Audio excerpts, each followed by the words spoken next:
निधिवन का रहस्य, क्या सच में रास रचाने आते हैं रात में राधा कृष्ण? इस रहस्य को जानने के लिए आप पूरी कहानी सुने और मेरे चैनल को सब्सक्राइब करें। धार्मिक नगरी वृंदावन में निधिवन एक अत्यंत पवित्र रहस्यमय धार्मिक स्थान है। मान्यता है कि निधिवन में भगवान श्री कृष्ण एवं श्री राधा आज भी अर्धरात्रि के बाद रास रचाने आते हैं। रास के बाद निधिवन परिषद में स्थापित रंगमहल में शयन करते हैं। रंगमहल में आज भी प्रसाद प्रतिदिन रखा जाता है। शयन के लिए पलंग लगाया जाता है। सुबह बिस्तरों को देखने से प्रतीत होता है कि यहाँ निश्चित ही कोई रात्रि विश्राम करने आया है तथा प्रसाद भी ग्रहण किया है। लगभग 2-2.5 एकड़ क्षेत्र में फैले निधिवन के वृक्षों की खासियत यह है कि इनमें से किसी भी वृक्ष के तने सीढ़ी नहीं मिलेगी तथा इन वृक्षों की डालियां नीचे की ओर झुकी तथा आपस में गुथी हुई प्रतीत होती है। निधिवन परिसर में ही संगीत सम्राट एवं ध्रुपद के जनक श्री स्वामी हरिदास जी की जीवित समाधि, रंगमहल, बांके बिहारी जी का प्रगट स्थल, राधा रानी, बंसी चोर आदि दर्शनीय स्थान है। निधिवन दर्शन के दौरान वृंदावन के पंडे पुजारी गार्ड द्वारा निधिवन के बारे में जो जानकारी दी जाती है उसके अनुसार निधिवन में प्रतिदिन रात्रि में होने वाली श्री कृष्ण की रासलीला को देखने वाला अंधा, गूंगा, बहरा, पागल और अन्यमादी हो जाता है ताकि वह इस रासलीला के बारे में किसी को बता ना सके।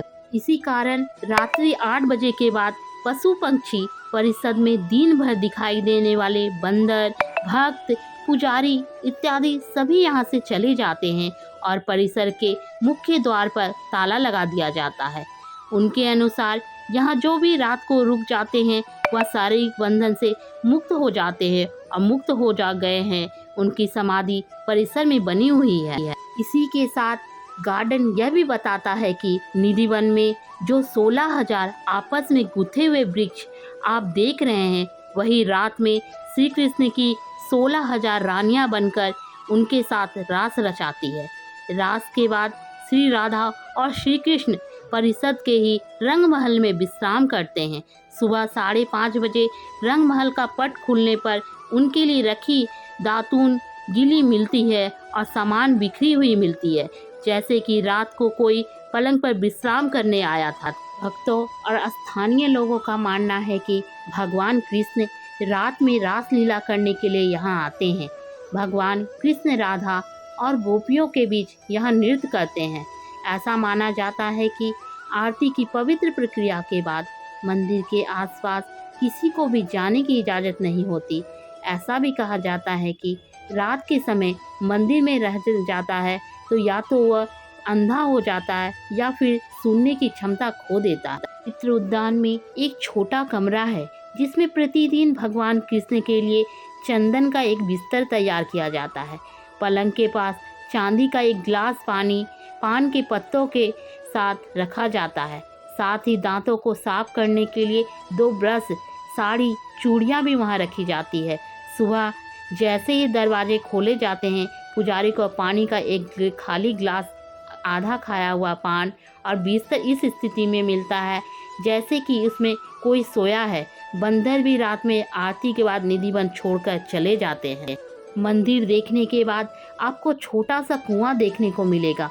कुएं से जुड़ी कथा यह है कि एक बार रासलीला करते समय श्री राधा की घनिष्ठ मित्र ललिता को प्यास लगी और उनकी प्यास बुझाने के लिए भगवान कृष्ण ने अपनी बांसुरी से वहाँ एक कुआं बनवाया। इसलिए इस कुएं को ललिता कुंड के नाम से जाना जाता है। इस वन की एक और दिलचस्प बात यह है कि यहाँ पेड़ की शाखाएं ऊपर की ओर बढ़ती है, वही यहाँ के नीचे की ओर बढ़ती है। यहाँ के पेड़ छोटे हैं लेकिन एक दूसरे से काफ़ी जुड़े हुए हैं। साथ ही यहाँ की तुलसी यहाँ जड़ों से में उगती है। जैसे माना जाता है कि ये पौधे गोपियों में बदल जाते हैं और रात के समय दिव्य नृत्य में सम्मिलित हो जाते हैं। रात को यहाँ पर कोई नहीं जाता है। कहते हैं कि जिसने भी यहाँ पर रात को रुककर इस रहस्य को जानने का प्रयास किया वह सुबह बेसुध और आनंदित सा मिलता है। 2 या 3 दिन बाद उसकी मौत हो जाती है। यह भी माना जाता है कि इस मंदिर में भगवान श्री कृष्ण स्वयं रोज रात को खुद शयन करने आते हैं। उनके सोने के लिए मंदिर के पुजारी रोज पलंग लगाते हैं और जिस पर साफ सुथरी गादी में बिस्तर के ऊपर चादर बिछाते हैं। पान का बीड़ा, लड्डू और दातून के साथ ही श्रृंगार का सामान रखते हैं।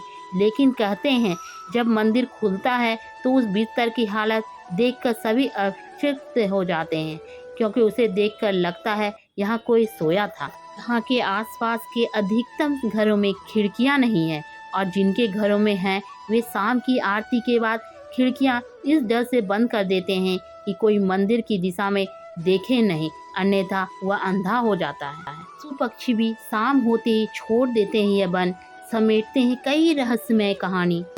हरे कृष्णा